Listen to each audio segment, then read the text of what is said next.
It's a world where people would like to be when they go into work in the morning. When the factory hooter goes and you dream of being somewhere else. Early on, I said we wanted to shoot in power stations, and Croydon came up, and we were looking at it, and I said, well, I always wanted to look inside a cooling tower.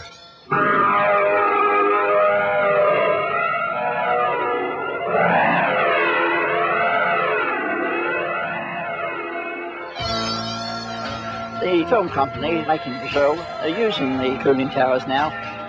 I don't really want to know too much about the tricks they're getting up to over there. It looks quite a dangerous procedure to me. We'd built a walkway across to the middle of it, 4.5 feet wide. But originally it was just one of those little spines that were 9 inches wide going out there. I was terrified. Take 2.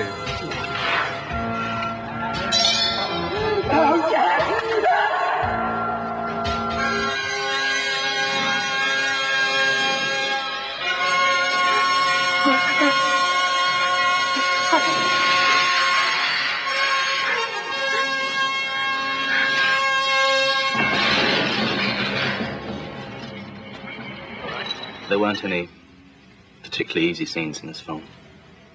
Everyone was a nightmare. My job on Brazil was to age Catherine from 70 to 40. This meant making her look older at first, then making her look younger afterwards. The job involved taking a head cast of Catherine.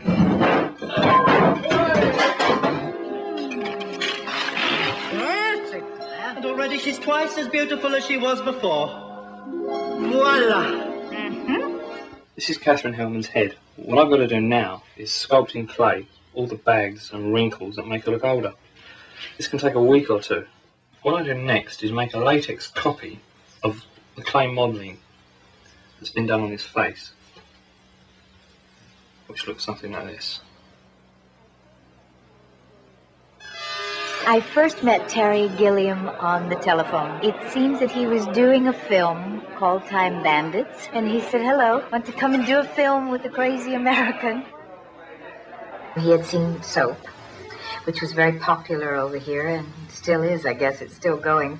And he thought that my kind of acting suited his kind of directing and scripts. Just bent, just a little off. At the time we were doing Time Bandits, he talked to me about the character that I'm doing now. He said then that he had an idea for a crazier film than Time Bandits, but he didn't think anybody'd ever give him the money to do it. These suits, which we made special for a scene in the film where the air conditioning goes wrong, you see. So they get the 2 guys from the ministry to come along and rectify the fault. Have you got a 27B/6? 27B/6. We found a company that make plastic suits for people that work in chemical environments. Believe it or not, people wear these when they're manufacturing bread to stop the hormones getting in their lungs, so we're told. What? My God, what's going on?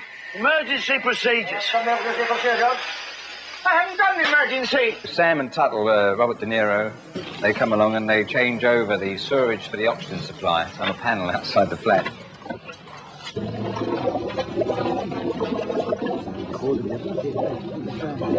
God. The smell, stop it!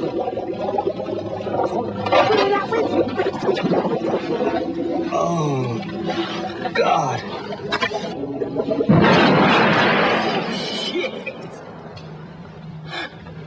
We're all in it together, kid.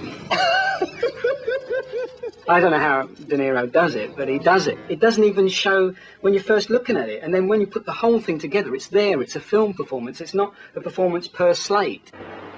Arnon Milchan is producing, they'd just done King of Comedy and was doing Once Upon a Time in America, both starring De Niro.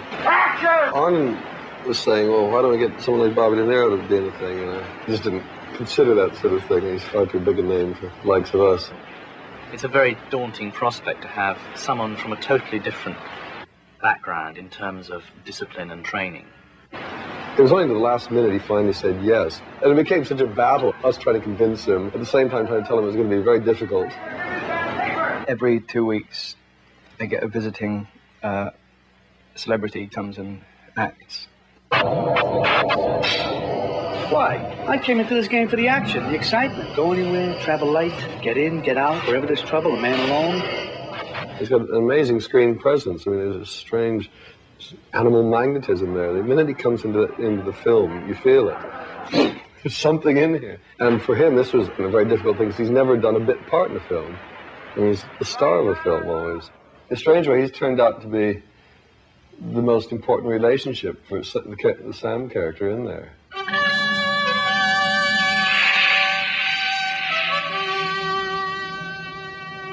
Who was that? It's a friend of mine. There are no nice, cozy domestic scenes. No long car shots where you can get in nice music.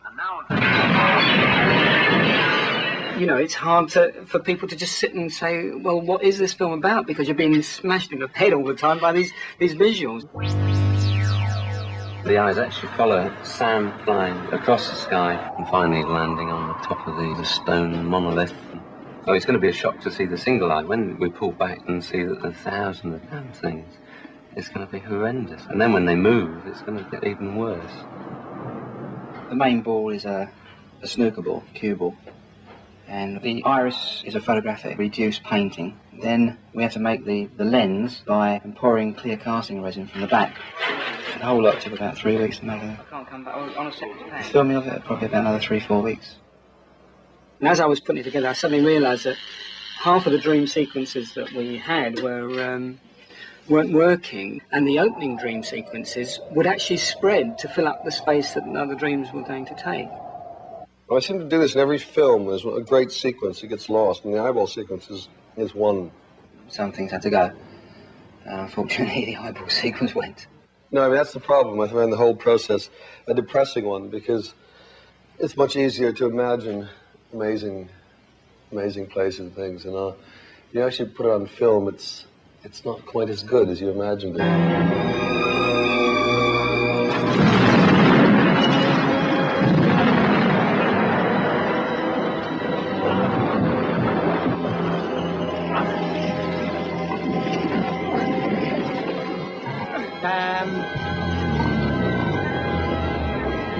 Don't go.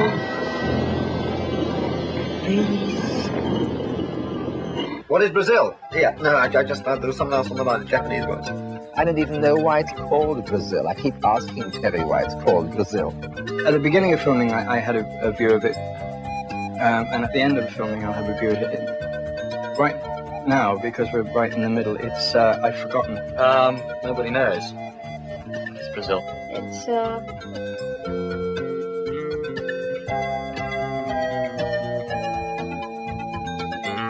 But answer number 2. How about the impossibility of escape from reality? How about that? It's a Viking musical. Let's try another one. About late night shopping and terrorist bombings. At the moment, I don't really know which script is being shot. Terry said, well, for heaven's sakes, don't say that it's too serious to anybody, because then people will stay away from it. I think there's a lot of strange things in this film. No, I have no scenes with Nastasia Kinski. She's not in it. I'm not sure if this is the kind of plug that Terry wants for his movie. It's like lifting the top off Terry Gilliam's skull. It's mad. And glimpsing inside. And it's wonderful. It's entering Terry Gilliam land. It's Franz Kafka meets Walter Mitty. It's fine.